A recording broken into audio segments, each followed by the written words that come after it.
1970s, it would burn through 130 acres. Temperatures underground would hit more than 900 degrees and burn through more than just the coal deposits. Years ago, Frank Howard, the mayor at that time, told me and others that it was actually the rock that was burning, that the fire had gotten so hot that the rock itself was burning. Frank Howard was mayor in Carbondale from 1960 to 1968. There was times in the digging out of this mine fire that the heat in the pits where the men worked was so hot that they just couldn't stay in there for maybe an hour at a time, and they had to get out and then get back. We were told that what was burning at that particular time was rock. Now this proved to be a fact later on, because the rock would get red hot, molten lava hot. The coal, it seemed, never burned. They told us that it was so compressed that it didn't get air and it wouldn't burn. But the rock actually burned. And the fire, the flames at night lit the sky. I mean, you could actually see the reflection of the fire from the pits, which was down 100 feet at places, and someplace either lower than that. Carbondale asked the federal government to help.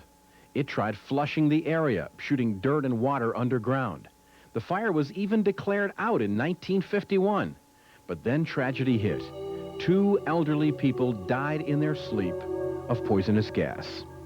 In the earlier years, in the early 1950s, before they really got down to business of putting it out through stripping, the fire would burn beneath these homes. And as any coal fire burns in the house, it would release carbon monoxide and carbon dioxide, which are poisonous gases. These gases would seep up through the ground and into homes through cracks in cellar floors and so on. Or some of these homes probably didn't even have concrete floors as we would think of today. They would just come up through the ground. In November 1952, Mr. and Mrs. Patrick Collins were found dead in their home by their nephew. So those were the only 2 recorded deaths attributed to the mine fire.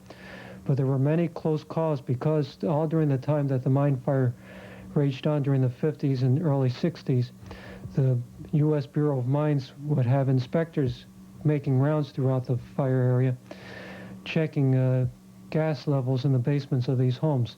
More than once, these mine inspectors found people unconscious and dragged them out of their homes, or found the levels of gases high and got the people out of their homes before something would happen to them. They claim that this was caused by the fact that the gas burning underneath couldn't escape. So it just followed crevices and eventually came up into the cellars of the homes there, so that the state had to appoint state inspectors, who was headed by Jim Munley from down around Archibald, I believe he was from. And he put men on, and they checked these homes every hour. They went into the cellars and they checked the homes every hour for carbon monoxide gas. The death of the Collins and the expense of the Carbondale mine fire focused national attention on this small town of 11,000. This article appeared in Popular Science magazine. This one, titled Town on a Hot Seat, was in Pageant magazine in 1957. CBS Radio carried the story. So did the New York Times and the Saturday Evening Post. Okay, this is from the Saturday Evening Post, September 1963. This tells of Santo Perry, who related this story, and I quote, "My son Bob, he was just 5 years old then, had come into the backyard with a pitcher of lemonade my wife had made. As I took it, Bob screamed, 'Daddy, the ground is falling.' I looked down and I didn't know what to think.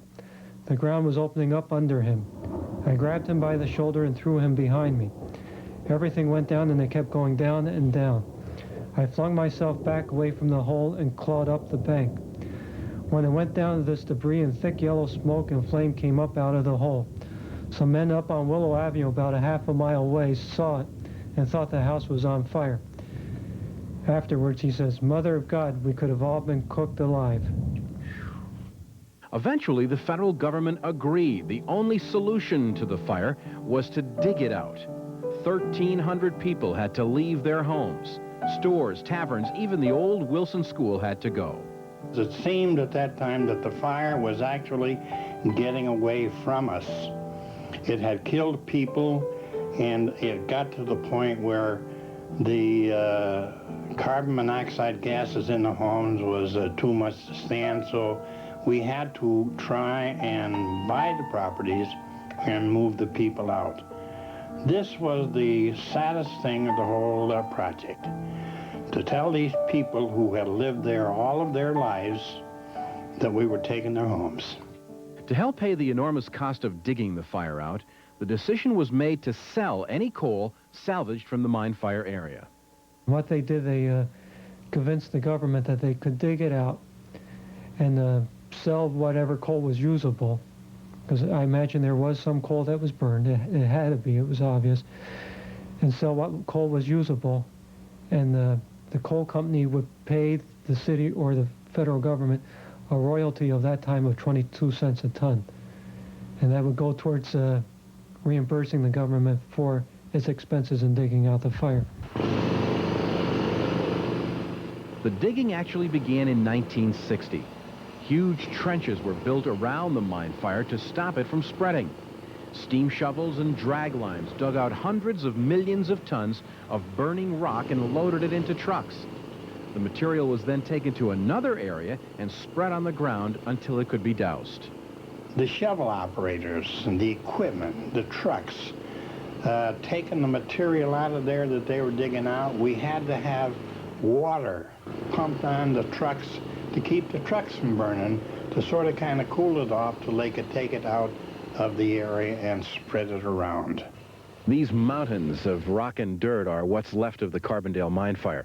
They were literally created by the crews that dug out the burning coal and embers. Hundreds of tons of debris just piled up here as a reminder of the massive effort that took more than 2 decades. And there are some other reminders as well. Look behind me, you'll see these pipes sticking out of the ground. These are boreholes that were put in by mining officials just recently.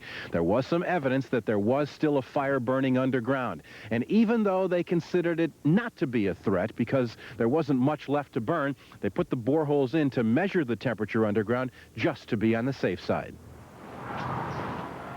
There are other reminders of the fire as well. These old trucks, abandoned, rusting like old dinosaurs along the dirt road. An old drag line sitting in a field that once looked like hell. But Carbondale's mine fire was conquered, and many of these people who live and work along Brooklyn Street now have forgotten that nightmare. In fact, Carbondale has turned the tragedy into a victory of sorts, reclaiming the land that once challenged the future of the pioneer city. I am grateful to all the people who helped explain the mine fire's history, and to Robert Powell and the Carbondale Historical Society for helping in all of the research. And it is a rather sad coincidence that another destructive mine fire is in the news again now. This one in Centralia, where $42 million has already been spent to relocate hundreds of people who lived over that fire. Last week, the fire erupted again, this time near Route 61. Officials admit there's not much they can do to douse that fire, but are promising to put up barriers to keep people from the latest outbreak of the Centralia mine fire. A little late, nothing new under the sun, and these next 2 stories will verify that. In Shahola, Pennsylvania, up there in Pike County, Roy and Beth Hall have what you might call pet cows. These hairy things are called Scotch Highlanders. Now, they're easy to handle, they're gentle, and the kids love them. But even a pet cow isn't new. Ed Hubble of Nebraska had one back in 1937. Meet Queenie, the only cow I've ever seen that will ride a seesaw. Or maybe she just makes the butter along with the milk. Queenie will even play dress-up. Looks a little like Mike Stevens, don't you think? But best of all, Queenie will sit at the table with her master, share lunch, and even give Ed a big kiss. Yuck. See, even pet cows now and then. There's nothing new under the sun.